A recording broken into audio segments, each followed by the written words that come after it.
Lo primero que hice fue cerrar la puerta del baño con pestillo porque sabía que si no lo hacía él iba a entrar sin pensárselo, y en ese momento no podía dejar que me viera así, sentada en el suelo, con las manos temblando y el corazón dándome golpes en el pecho como si fuera a romperme. No tenía un plan, no tenía palabras preparadas, solo sentía ese peso insoportable en la garganta, ese mareo que me daba cada vez que pensaba en lo que acababa de pasar, en lo que había dicho, en lo que estaba a punto de derrumbarse encima de nosotros sin aviso. Él golpeó la puerta 2 veces, primero suave, luego con ese tono impaciente que le sale cuando cree que algo no encaja. ¿Qué ha sido eso, Elena? ¿Por qué te has puesto así?, preguntó, y yo intenté responder. Juro que intenté abrir la boca para decir algo coherente, pero no me salió nada, solo un sonido extraño que parecía una mezcla de llanto y tos. Apoyé la frente en las baldosas frías, intentando recuperar el aire, pero cuanto más lo intentaba más claro veía que no iba a salir de allí fingiendo normalidad, y me invadió una sensación muy rara, como si ya no quedara espacio para seguir escondiéndome. Todo había explotado 5 minutos antes, sin aviso. Estábamos los dos en la cocina, él preparando un café y yo recogiendo los platos del desayuno, intentando evitar mirarlo porque sabía que si cruzábamos las miradas iba a notar algo raro. Llevo semanas así, evitando sus ojos, evitando que me roce, evitando preguntas tontas sobre cómo dormí o si quiero salir a caminar por la tarde. Él intentó abrazarme por detrás mientras abría el cajón de los cubiertos y mi reacción fue apartarme de golpe, como si me hubiera quemado. Ese gesto lo dejó completamente descolocado. Me miró como si de pronto fuera alguien que no conocía, y entonces me soltó. Vale, ya está, dime qué pasa. Ya basta. No gritó, pero su tono tenía esa firmeza que siempre me obligaba a parar, a explicarme, a tranquilizarlo. Esta vez no pude. Le dije no puedo ahora, y cuando dio un paso hacia mí noté que me flaqueaban las piernas y tuve que correr al baño antes de que me temblara la voz delante de él. Escuché cómo respiraba desde el otro lado de la puerta, ese resoplido que hace cuando algo lo está inquietando de verdad. Y entonces, porque todo tenía que empeorar, sonó el timbre. Una sola vez. Fuerte. Directo. Y mi cuerpo reaccionó como si hubiera recibido una descarga eléctrica. Él se giró hacia la entrada, lo escuché caminar, lo escuché preguntar quién es, y escuché el silencio absoluto que siguió, ese silencio que para mí fue suficiente para darme cuenta de que esto no se podía alargar más. Ese timbre no era casualidad, no venía de correos, no era un vecino preguntando por un paquete, ese timbre tenía que ver conmigo. Yo lo sabía. Y por eso cerré los ojos con más fuerza, como si apretarlos pudiera hacer que todo desapareciera. Él volvió al baño, tocó la puerta otra vez y esta vez su voz sonó mucho más seria, casi grave. Elena, ¿quién es? ¿Por qué no abre nadie? ¿Qué está pasando? Yo seguía sin poder decir nada.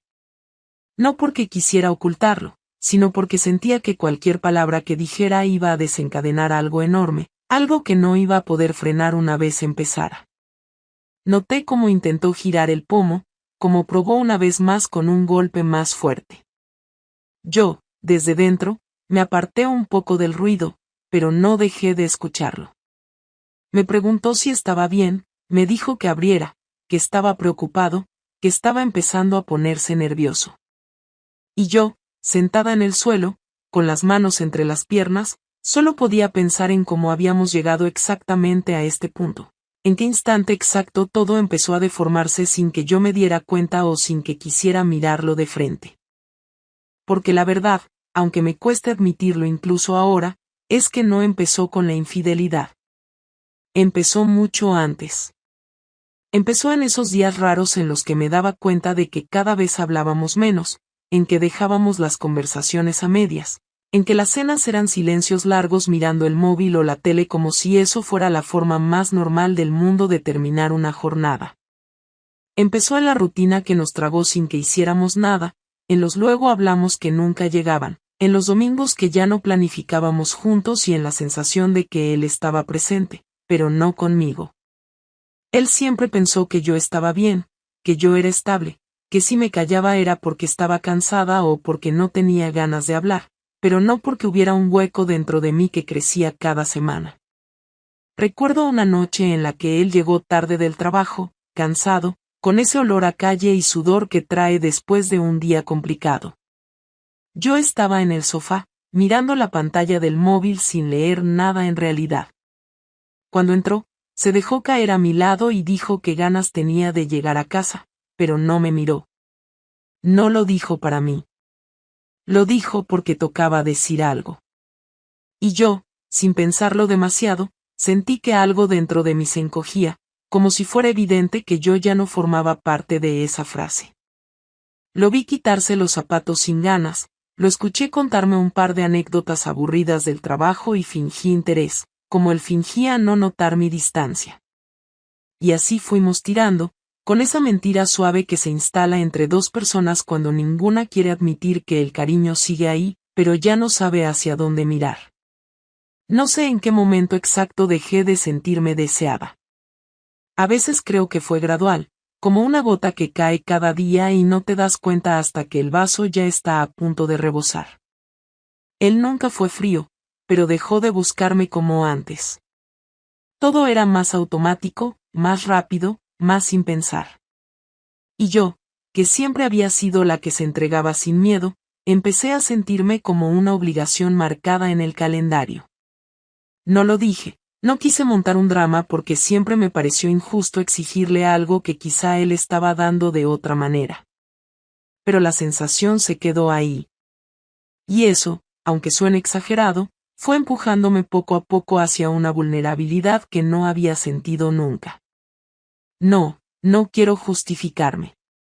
No estoy diciendo que por eso hice lo que hice. Pero si quiero ser honesta contigo, la soledad dentro de una relación es mucho más peligrosa que la soledad fuera de ella. Porque cuando estás sola fuera, buscas compañía. Pero cuando estás sola dentro, buscas consuelo. Y el consuelo aparece donde menos lo esperas. A veces en un comentario amable, a veces en una mirada que no carga expectativas, a veces en alguien que simplemente te escucha sin pensar que exageras. Él golpeó otra vez la puerta y esta vez su voz sonó más dura, casi tensa. Elena, abre. Ya está bien. Dime qué pasa. Y yo me puse de pie despacio, limpiándome la cara con la manga del jersey, sabiendo que aunque abriera esa puerta no tenía ninguna frase preparada que pudiera suavizar lo que estaba a punto de venir. Quise hablar, juro que quise, pero lo único que logré fue respirar hondo. Fue entonces cuando escuchamos el timbre sonar otra vez, igual de fuerte, igual de directo, igual de cargado de significado. Él se giró hacia la entrada, desconcertado. Yo apoyé la mano en el pestillo, sintiendo el latido en los dedos. Ese segundo timbrazo fue como una cuenta atrás. Y yo ya sabía lo que significaba. No quién estaba afuera, sino lo que venía después. La puerta entre nosotros ya no era la del baño. Era la de todo lo demás. Cuando abrí la puerta del baño, él seguía mirando hacia la entrada como si estuviera intentando adivinar quién había llamado y por qué esa insistencia justo cuando yo estaba hecha un desastre. No dijo nada al verme salir, solo me dedicó una mirada rápida que se detuvo en mis ojos hinchados, en mis manos todavía temblorosas y en esa respiración entrecortada que no fui capaz de controlar. Avanzó un paso hacia mí y me preguntó qué estaba pasando, por qué me había encerrado, por qué estaba llorando. No supe qué responderle. Me quedé quieta, con el cuerpo rígido, como si cualquier palabra fuera a desencadenar algo irreversible. El timbre sonó por tercera vez y él soltó un bufido de frustración porque no entendía nada.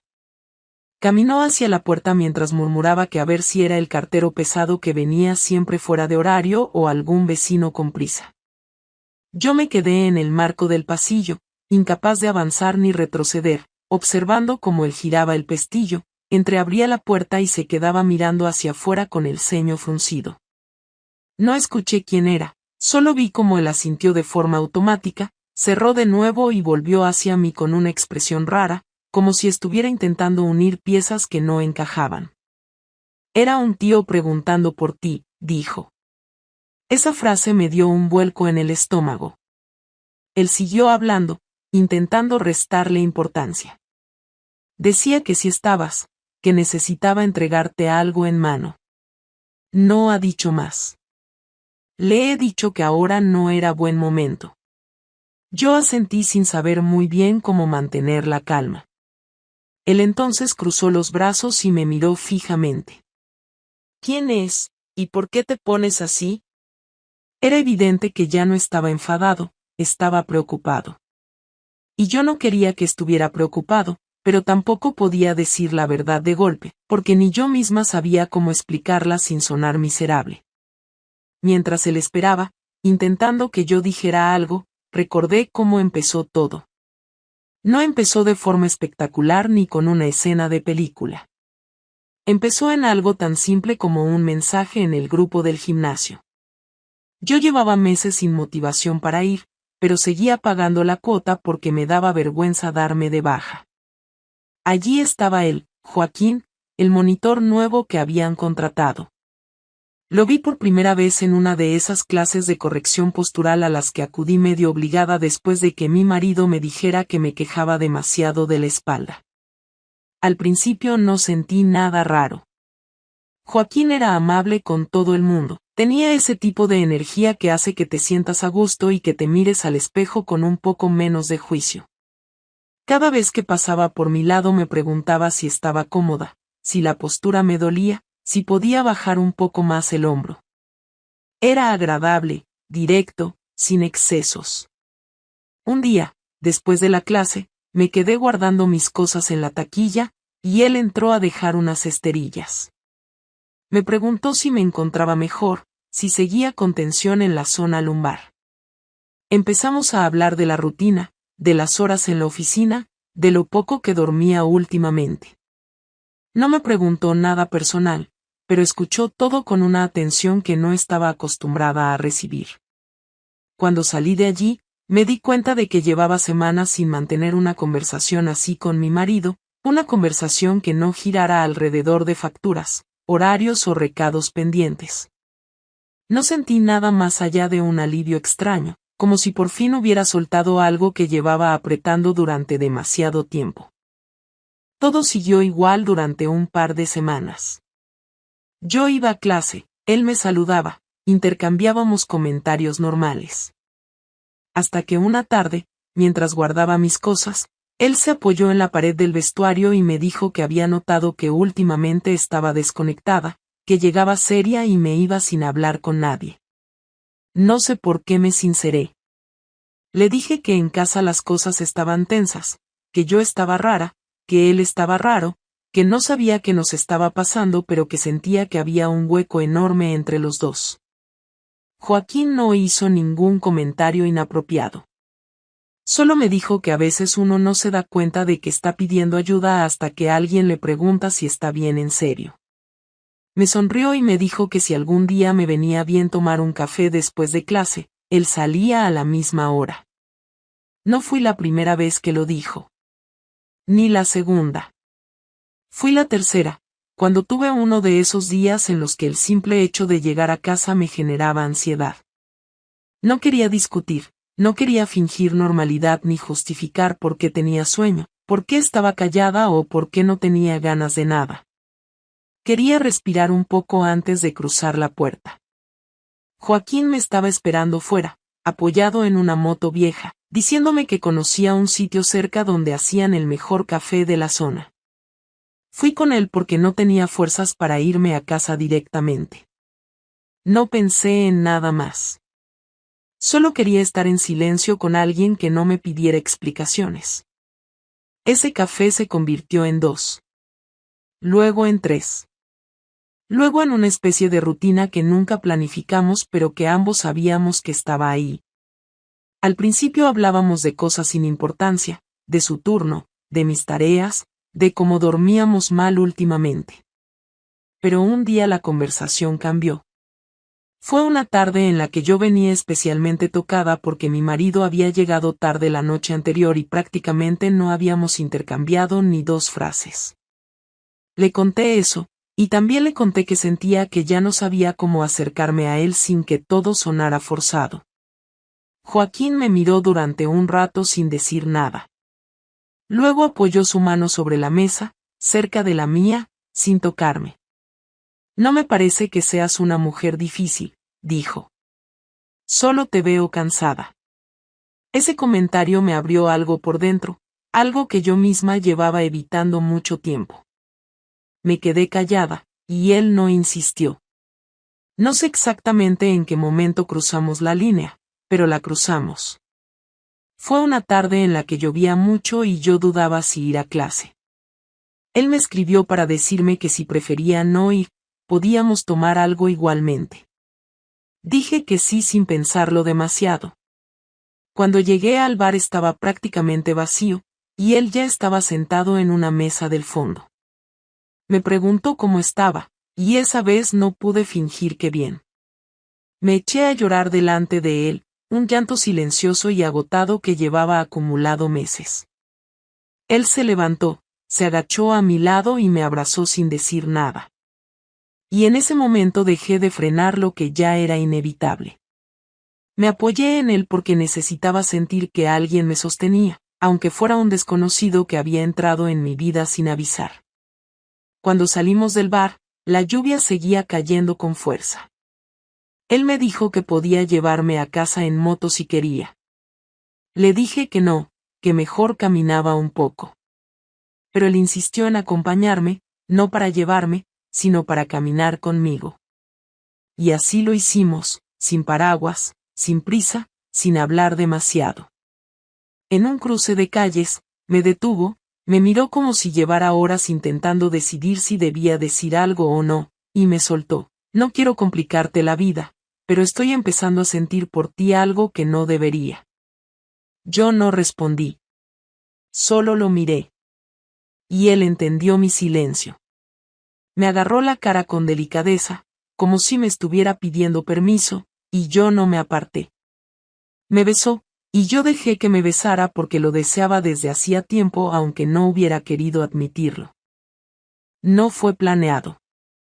No fue impulsivo tampoco.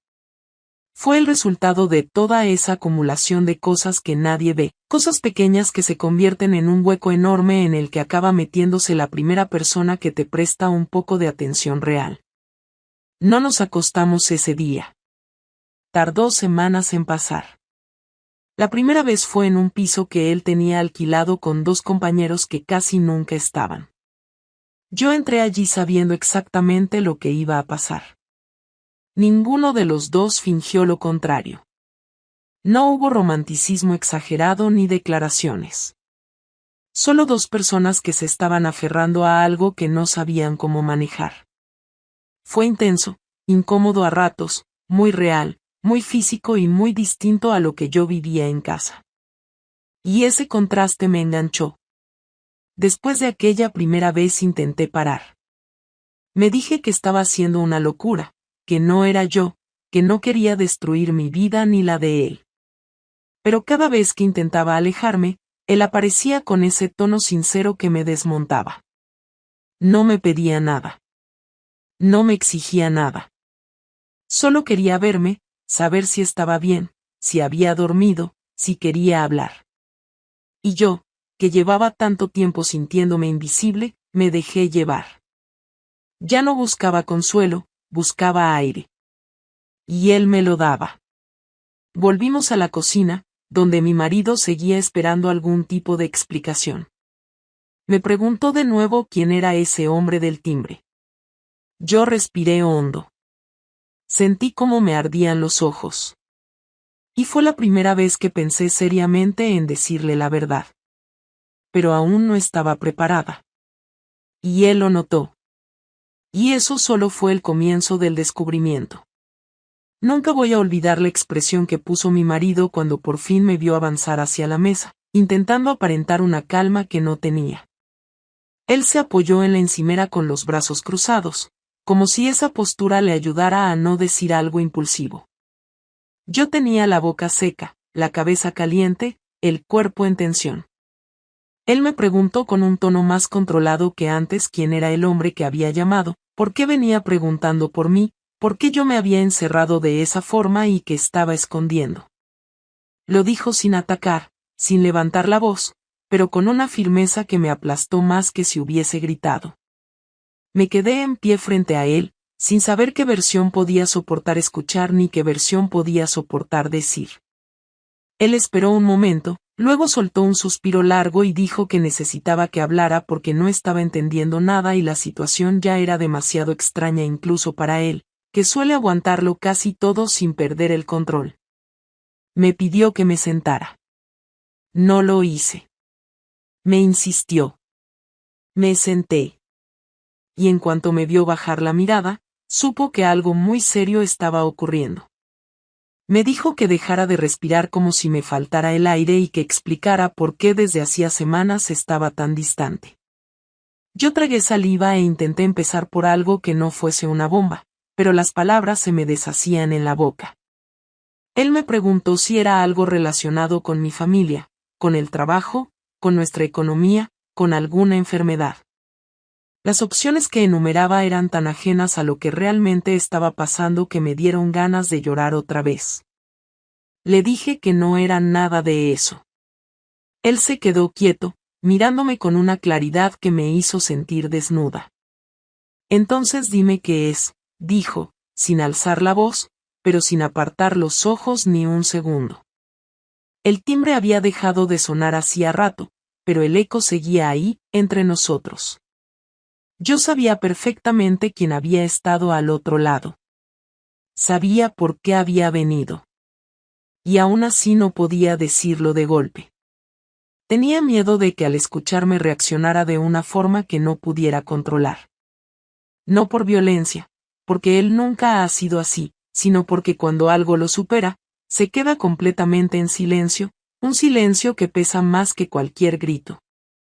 Y yo temía profundamente ese silencio. Él se inclinó un poco hacia mí y dijo, necesito que me digas la verdad. No puedo con este misterio. Y ahí fue cuando sentí el golpe definitivo. No el de la infidelidad en sí, sino el de haberlo arrastrado a un punto en el que desconfiaba de todo lo que veía. Yo sabía que no podía seguir estirando la cuerda, pero me fallaron las fuerzas. Así que dije la primera frase que me salió, no sé por dónde empezar. Cuando lo dije, él se apartó un paso, como si ya esperara lo peor. Empieza por lo básico, respondió. ¿Quién era ese tío? Me mordí el labio porque sabía que no podía seguir esquivándolo. Le dije que era alguien del gimnasio. Él frunció el ceño en cuanto escuchó eso.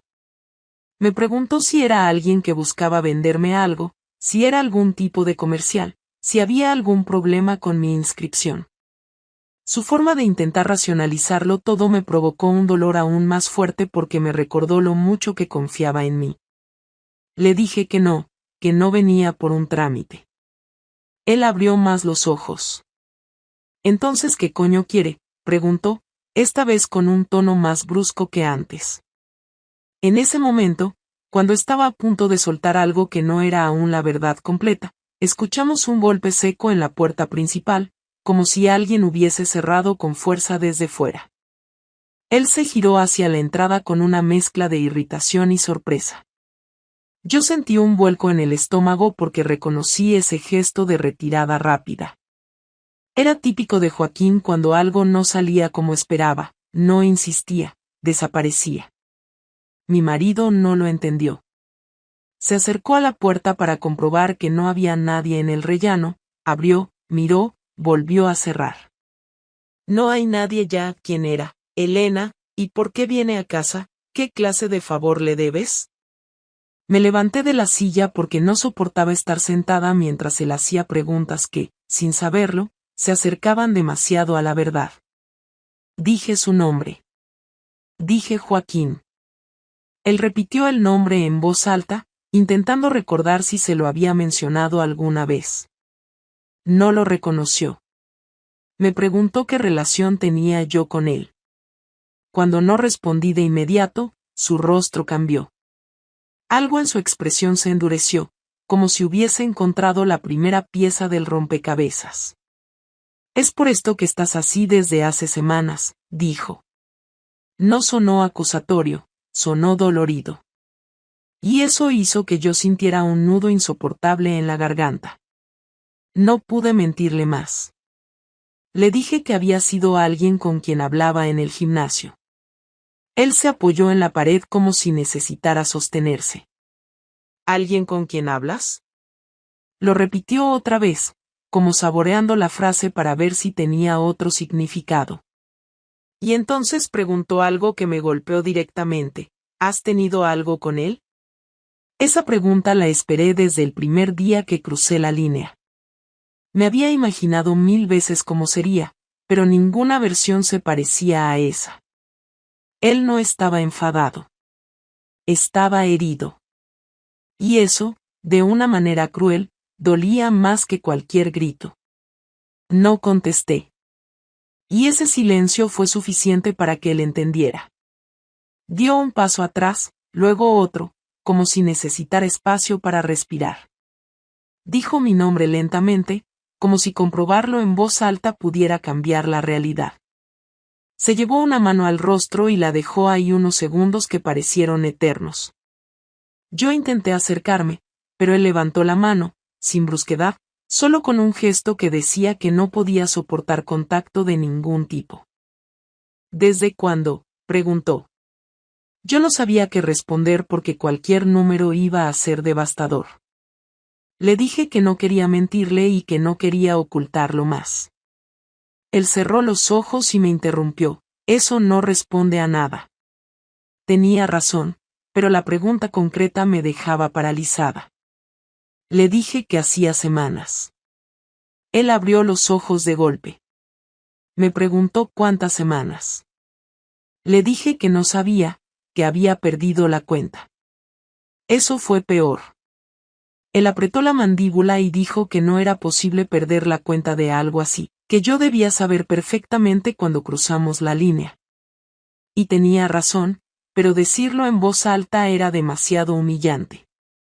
Me pidió detalles.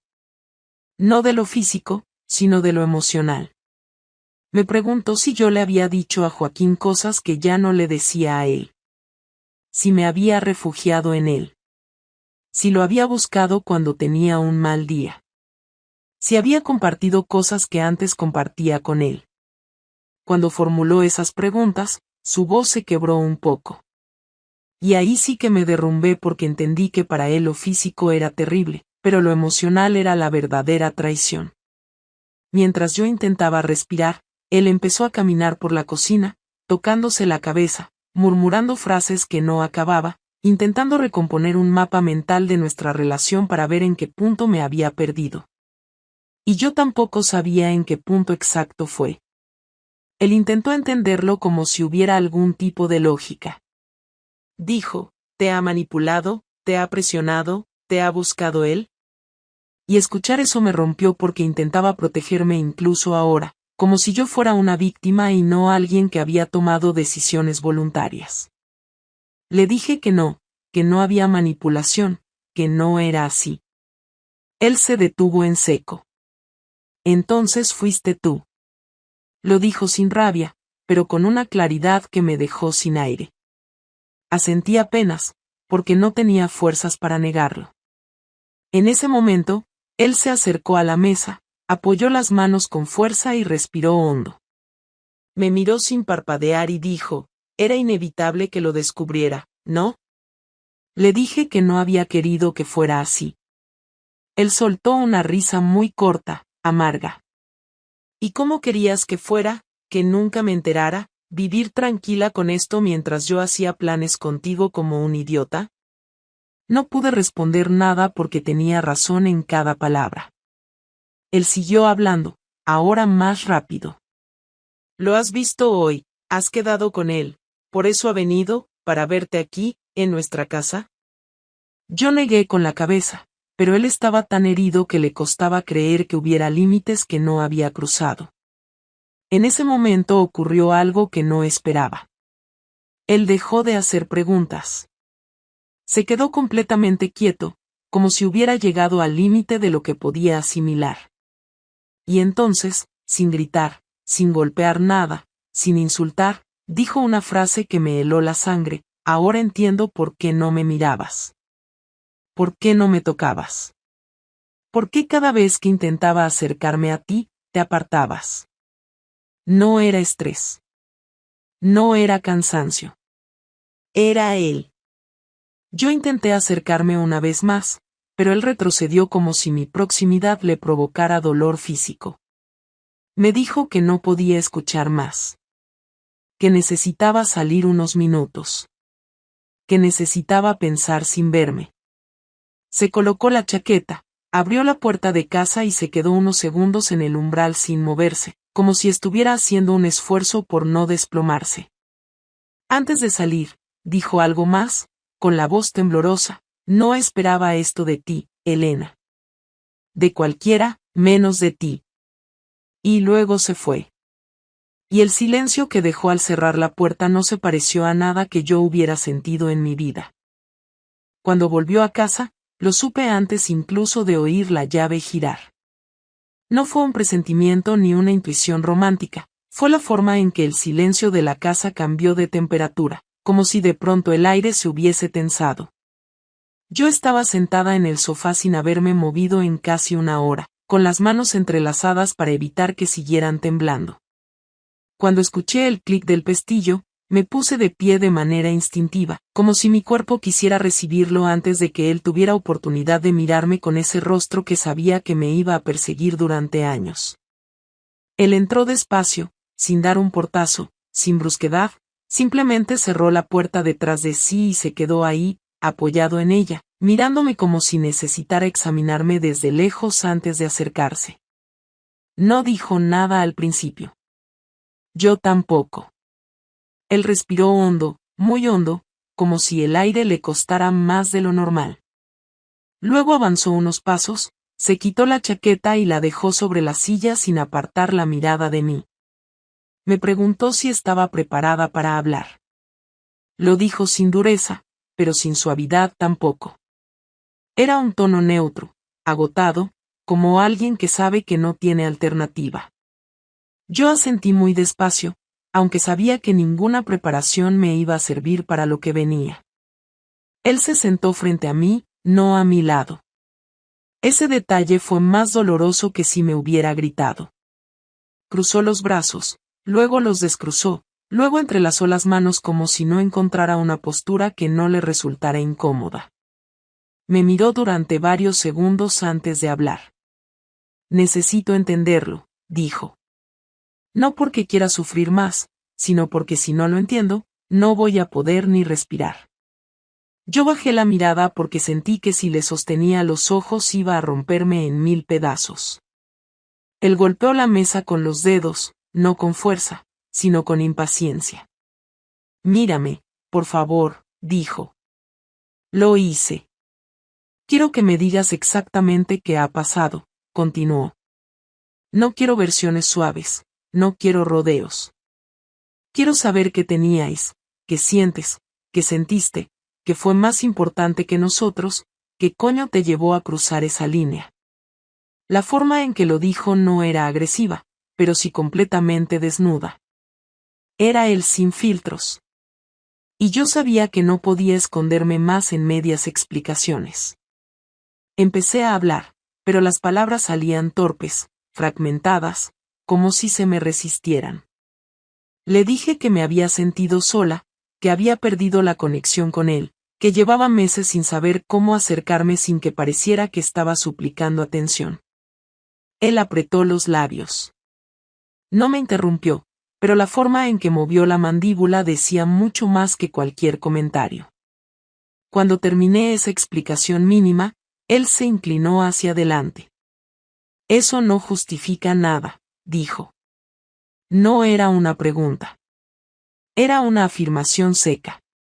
Yo asentí, porque tenía razón. Él me preguntó, ¿cómo empezó exactamente? ¿Quién dio el primer paso? Tragué saliva. Le dije que fui yo quien dijo que sí al primer café a solas. Que fui yo quien permitió que la confianza avanzara. Que él no me presionó. Que no me persiguió. Que simplemente estuvo ahí. Mi marido cerró los ojos un instante, como si la respuesta le hubiera dado una punzada interna. Los volvió a abrir y me pidió más. ¿Y cuando os acostasteis? Lo dijo casi sin voz, como si decirlo le desgarrara por dentro. Le dije la fecha. No la aproximación.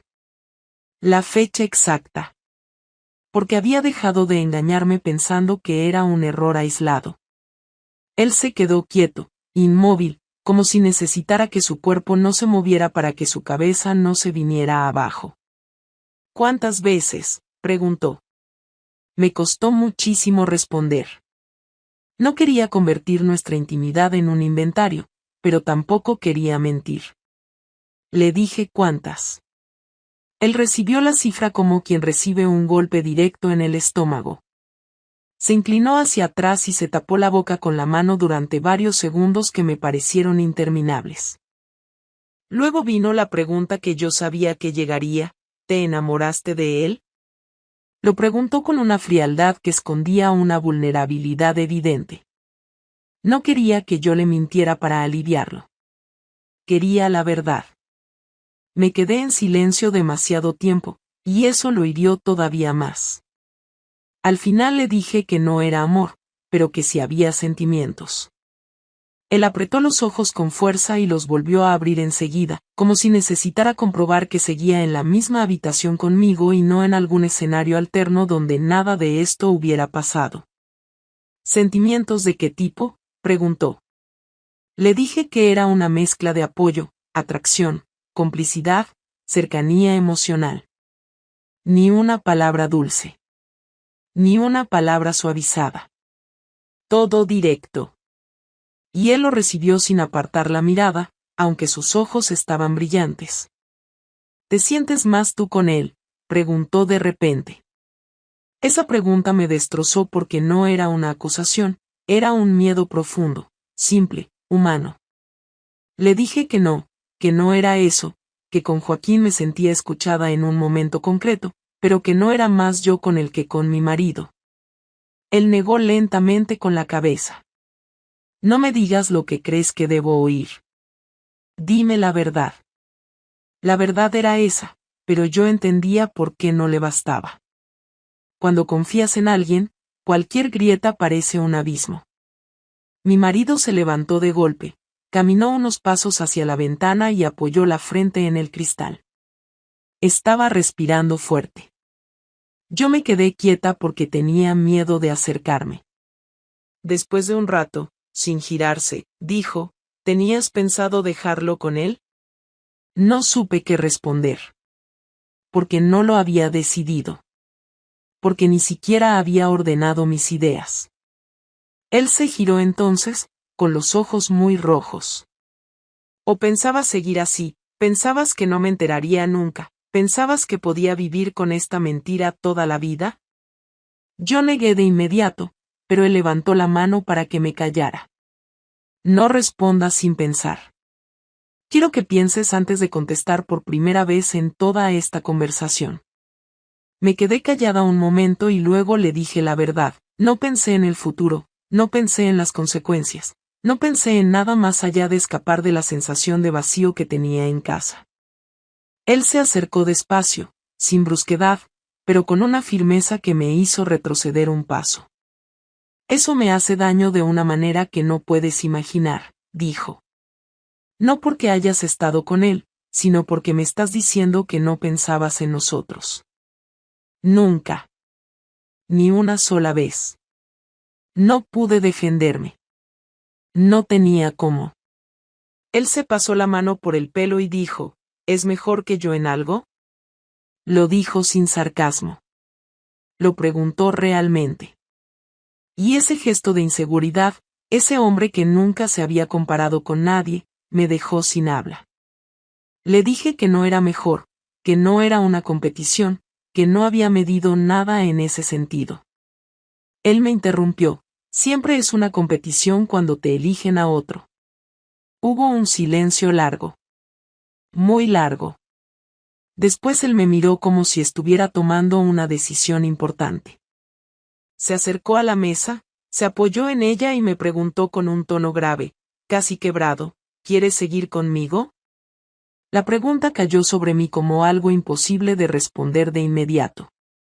No porque no supiera la respuesta, sino porque la respuesta, dicha en ese momento, parecía irrelevante comparada con el daño que le había hecho.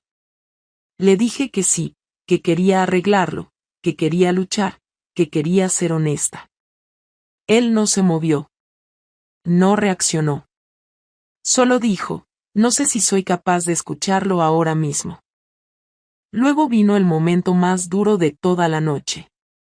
Él me preguntó algo que no esperaba, ¿vas a verlo otra vez? No lo dijo por celos. Lo dijo como quien hace un chequeo final antes de derrumbarse. Le dije que no. Me miró con incredulidad. Si apareciera mañana, ¿lo verías? Me quedé sin palabras. Él insistió, responde. Le dije que no. Aunque tú estés hecha polvo y él sea quien te escucha. Le dije que no. Aunque él te busque. Le dije que no. Aunque tú tengas ganas de verlo. Y ahí ya no pude contestar tan rápido. Esa duda le destrozó.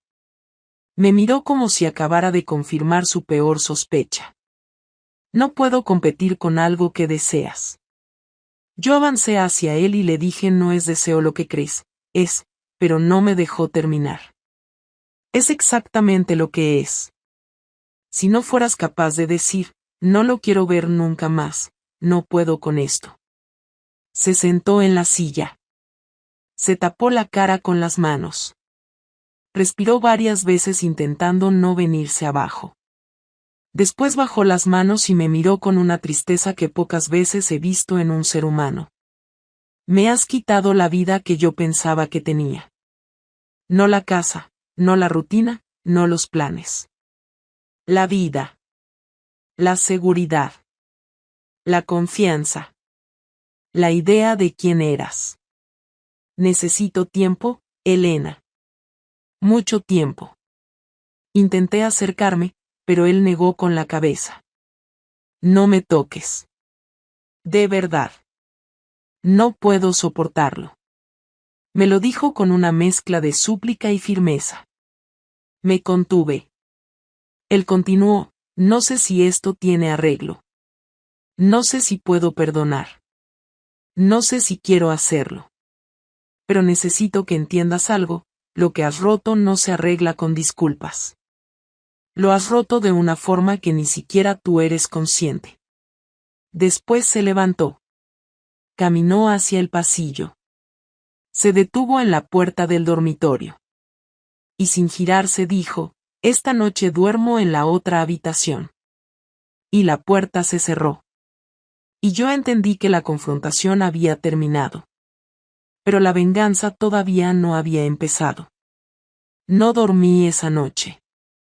Me tumbé en el sofá porque no podía soportar el silencio del dormitorio, ni el de la otra habitación donde él estaba encerrado sin decir una palabra.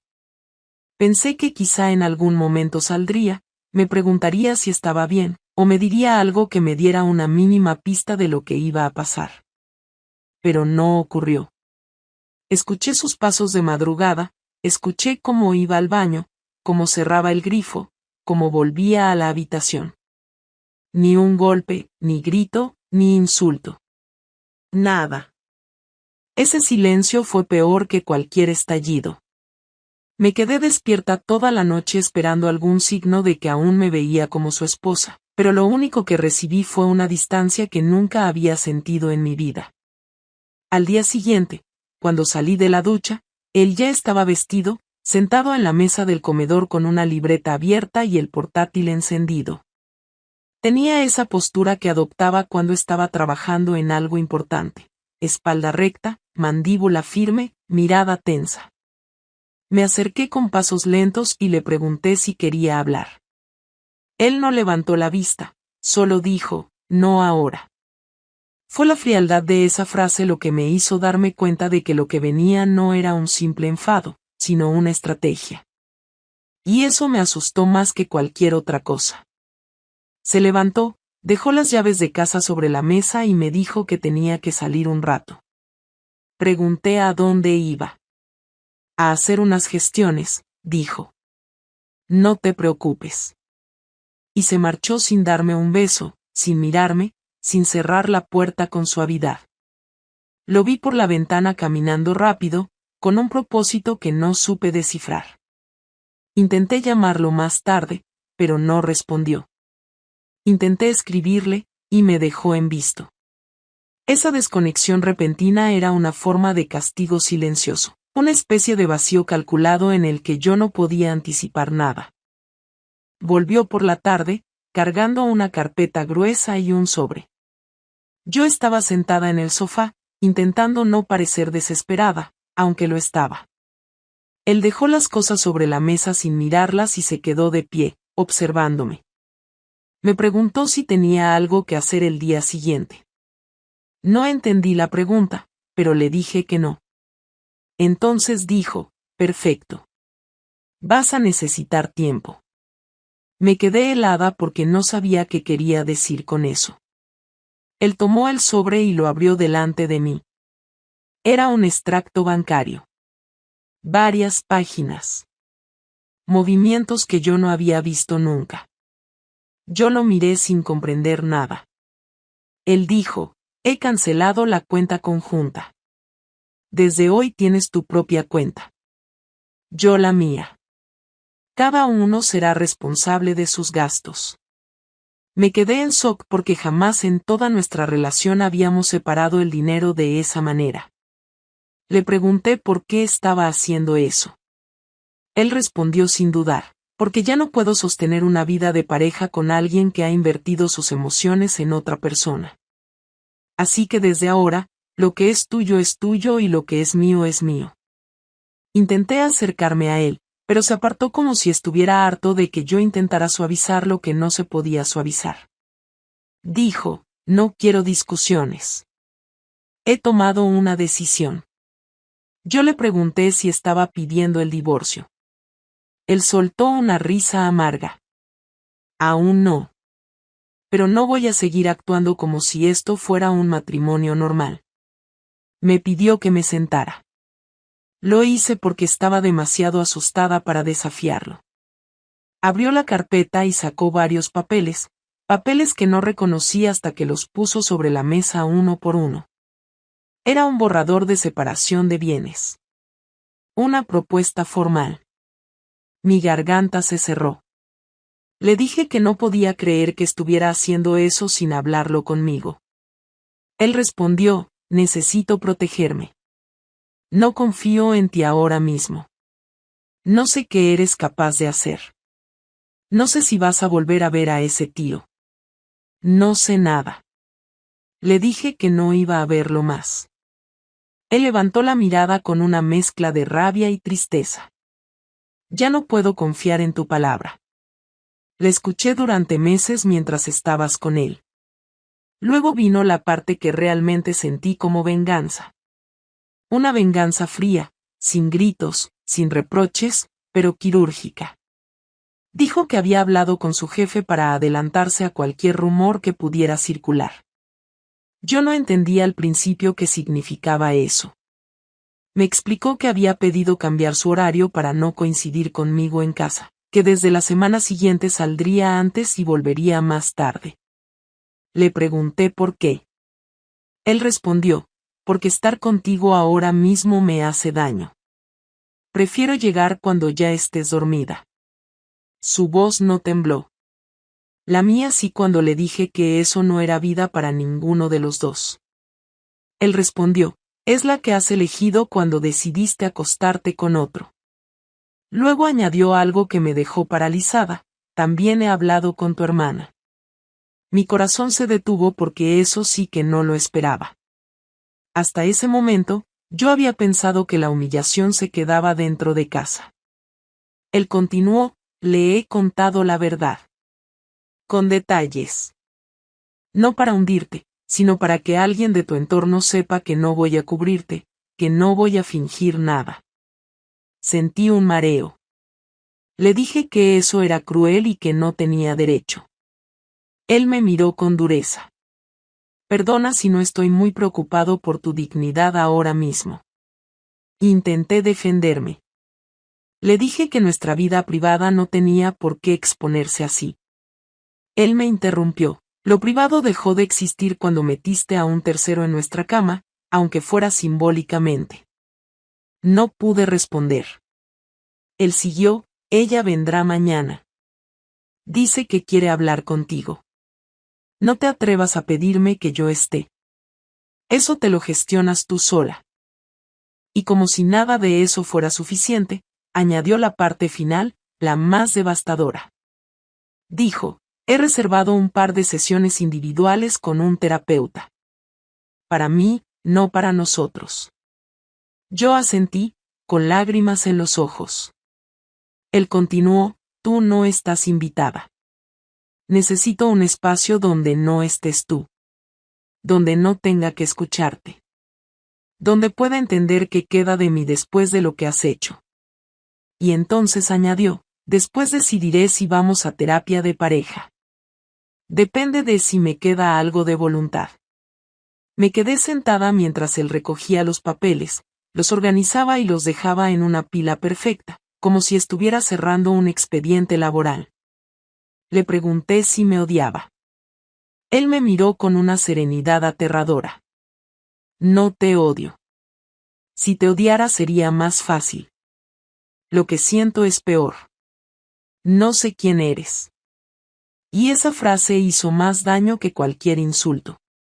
Cuando parecía que ya no tenía nada más preparado, hizo un último movimiento calculado.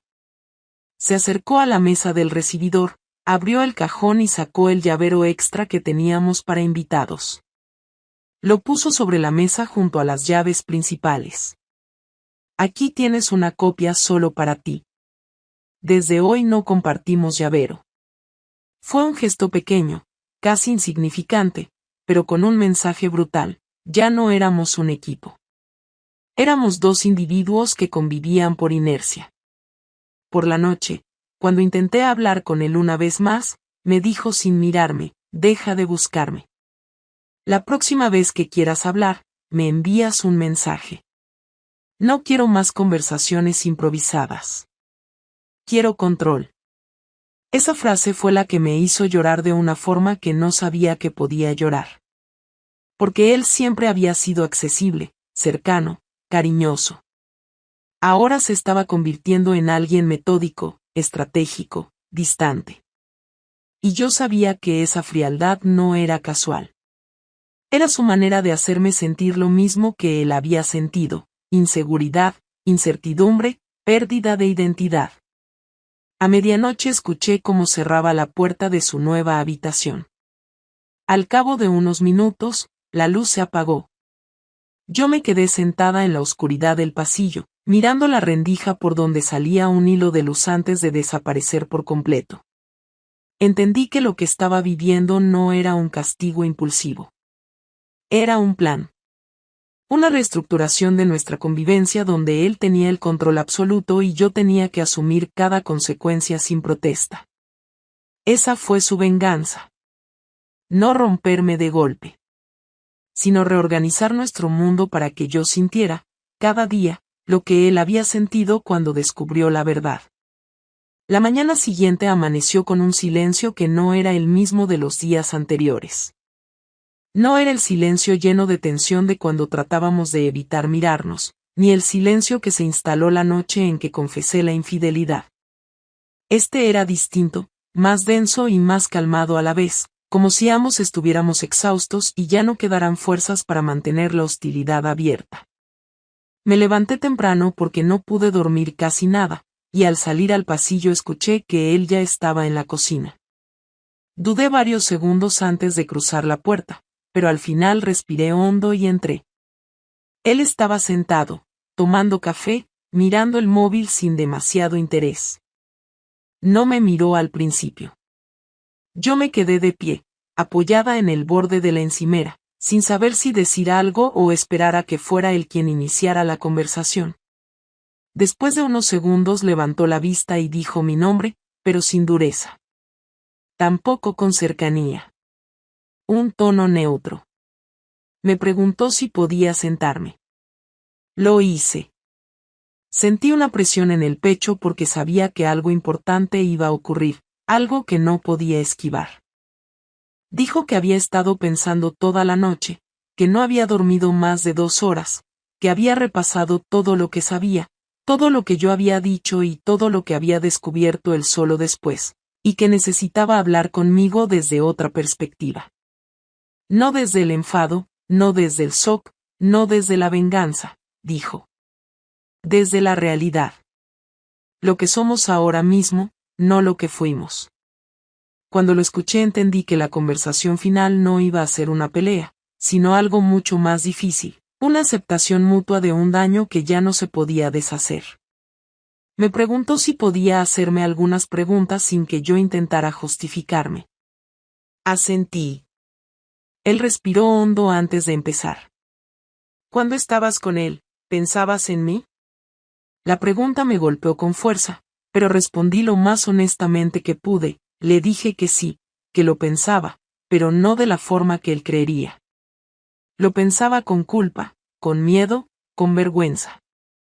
Él bajó la mirada y dijo que eso era aún más doloroso, porque significaba que yo sabía exactamente el peso de mis actos en el momento en que los cometía. No discutí, porque tenía razón. ¿Te arrepientes por haberlo hecho o por haber sido descubierta?, preguntó luego. Sentí ganas de llorar porque sabía que esa duda había estado clavada en él desde el primer día. Le dije que me arrepentía del daño, no del descubrimiento. Que ojalá hubiera sido capaz de parar a tiempo, o de hablar antes con él en lugar de refugiarme en alguien que no tenía nada que ver con nuestra historia. Él asintió, como si esperara esa respuesta, pero no se relajó. Me dijo que había llegado a una conclusión. No podemos seguir como estamos. Este castigo silencioso, estas distancias, esta especie de convivencia estratégica, no podemos mantenerlo indefinidamente. Se quedó en silencio unos segundos y añadió, pero tampoco puedo volver a lo de antes. No puedo tocarte como si nada. No puedo dormir contigo como si nada. No puedo mirarte como si nada. Yo asentí, sintiendo que algo dentro de mí se partía otra vez. Entonces, ¿qué hacemos?, pregunté con la voz casi rota. Él me miró fijamente, como si esa pregunta fuera la llave de todo. Tenemos que hablar del después. No del ahora. Del después. Yo tragué saliva y esperé. Él dijo que había pedido una cita con un abogado. No para presentar el divorcio inmediatamente, sino para informarse. Quería saber sus derechos, mis derechos, qué implicaría cada decisión, qué opciones había sobre la mesa. No quiero tomar decisiones en caliente, dijo. Pero quiero tener control sobre mi vida. Quiero saber que si esto se rompe, no será porque yo estaba paralizado. No discutí. No lloré. Solo asentí, porque era lógico, porque era humano, porque era justo. Luego añadió algo que no esperaba. También he hablado con el terapeuta para ver si es posible tener una sesión juntos. Una sola. No para arreglarlo todo de golpe, sino para ver si tenemos alguna base sobre la que construir algo. Sentí una mezcla de alivio y temor. Alivio porque no estaba cerrando la puerta del todo. Temor porque sabía que esa sesión sería durísima, sin espacios para suavizar nada. Le pregunté cuándo sería. Él dijo que aún no había fecha, que tenía que confirmarla. Hubo un silencio largo, uno que no fue incómodo, sino necesario. Él estaba pensando. Yo también. Finalmente dijo, quiero hacerte una pregunta más, y por favor, necesito sinceridad. Si él te llamara ahora mismo, si viniera, si te dijera que quiere hablar contigo, ¿qué harías? Esa pregunta ya me la había hecho antes, Pero esta vez tenía un peso diferente. Ya no era parte del enfado, era parte de su evaluación final. Le dije que no quería verlo. Él negó con la cabeza. Eso no basta. Lo que quiero saber es si serías capaz de decirle que no. No porque te lo pida yo, sino porque tú quieres cerrar esa puerta de verdad. Me quedé quieta varios segundos. No porque dudara, sino porque me dolía tener que demostrar algo tan básico. Le dije, sí. Sería capaz. Y lo haría sin dudar. Él me observó con una atención milimétrica. No sé si me creyó, pero al menos no me llevó la contraria. Entonces, como si estuviera reuniendo todas las fuerzas que le quedaban, dijo lo que realmente había venido a decir. Antes de decidir si seguimos o no, quiero una última conversación contigo. Pero no hoy. No ahora. Quiero que los dos estemos tranquilos. Que podamos hablar sin miedo, sin reproches, sin defensas. Quiero que me cuentes exactamente qué buscabas allí que no encontrabas aquí. Y quiero poder decirte exactamente qué sentí yo sin que intentes arreglar nada. Solo escuchando. Acepté. Le dije que estaba dispuesta. Él respondió, bien. Esa conversación será el punto final. O el punto de partida. Depende de lo que salga de ella. Pasaron 2 días hasta que llegó ese momento. 2 días en los que él siguió siendo educado, pero distante. 2 días en los que me habló solo lo indispensable, en los que no compartimos mesa, en los que se encerró en su habitación a leer, a escribir, a pensar. 2 días en los que yo caminé por la casa intentando no estorbar, intentando no parecer desesperada, intentando no provocar una discusión. Cuando finalmente me dijo que era hora de hablar, sentí que el corazón se me iba a salir del pecho. Nos sentamos en la mesa del comedor. Él puso una botella de agua entre los dos, como si fuera una especie de frontera neutral. Me miró con una calma que me sorprendió. Voy a empezar yo, dijo. Y quiero que escuches sin interrumpir. Habló durante casi 30 minutos sin parar. Me dijo que se había sentido traicionado no solo por el acto en sí, sino por la cantidad de tiempo que había vivido engañado sin darse cuenta. Me dijo que había experimentado vergüenza, rabia, humillación, confusión. Que se había sentido sustituido, comparado, ridiculizado sin que yo dijera una sola palabra. Que la imagen que tenía de mí se había roto y que estaba intentando construir otra, pero no sabía si era capaz. Dijo que había pasado noches enteras preguntándose qué había hecho mal, qué había dejado de hacer, por qué no fui capaz de pedirle ayuda. Dijo que no iba a asumir culpas que no le correspondían, pero que tampoco podía negar que había fallos en nuestra relación de los que él no era consciente. No lloró. Pero su voz tembló varias veces. Y yo escuché todo sin intentar frenarlo, porque intuía que esa descarga era necesaria para que pudiera mirarme otra vez sin querer romper algo. Cuando terminó, respiró hondo y me dijo, ahora te toca a ti. Yo hablé de mi soledad, de mi desconexión, de mis carencias emocionales, de mi responsabilidad, de mis malas decisiones, de mi cobardía para enfrentar los problemas reales. Le dije que no había buscado reemplazarlo, sino escapar de mí misma. Que lo que yo había encontrado fuera no tenía que ver con él como hombre, sino con mi incapacidad para gestionar mi frustración. Le dije que no esperaba que me perdonara, que no esperaba que volviera a confiar de inmediato, que no esperaba que me abrazara ni que retomáramos nuestra vida como si nada. Solo quería que entendiera por qué había llegado al límite. Cuando terminé, hubo un silencio que no supe interpretar. Él se quedó mirando la mesa. Yo lo observé sin saber si debía decir algo más. Finalmente él levantó la mirada y dijo, gracias por no mentir. No sonó a reconciliación. No sonó a ruptura. Sonó a aceptación de que ambos habíamos llegado al final de algo y al inicio incierto de otra etapa. Entonces dijo, creo que quiero intentarlo. Pero despacio. Muy despacio. Y con honestidad absoluta. Si en algún momento siento que no puedo más, lo pararé. Si tú sientes que no puedes, también lo pararemos. No quiero martirios. No quiero culpas eternas. Pero tampoco quiero engaños. Yo asentí, sintiendo que me desmoronaba por dentro. Él continuó, no prometo que vuelva a ser como antes. No puedo prometer eso. Pero sí puedo prometer que voy a intentarlo si tú también lo haces. Y ahí fue donde lo entendí todo. Mi viaje emocional, ese recorrido de shock, rabia, tristeza, culpa y ahora aceptación, terminaba exactamente en este punto. Él no estaba perdonándome. Yo no estaba excusándome. Lo que estábamos haciendo era mirarnos sin máscaras por primera vez en mucho tiempo. Antes de levantarse, dijo algo que nunca voy a olvidar: no quiero perderte. Pero no voy a perderme a mí para mantenerte. Esa frase definió nuestro futuro más que cualquier decisión formal. Y así terminó nuestra última conversación. No con un abrazo. No con un portazo. Sino con una verdad que por fin podíamos sostener sin rompernos. Lo que venga después aún no lo sé.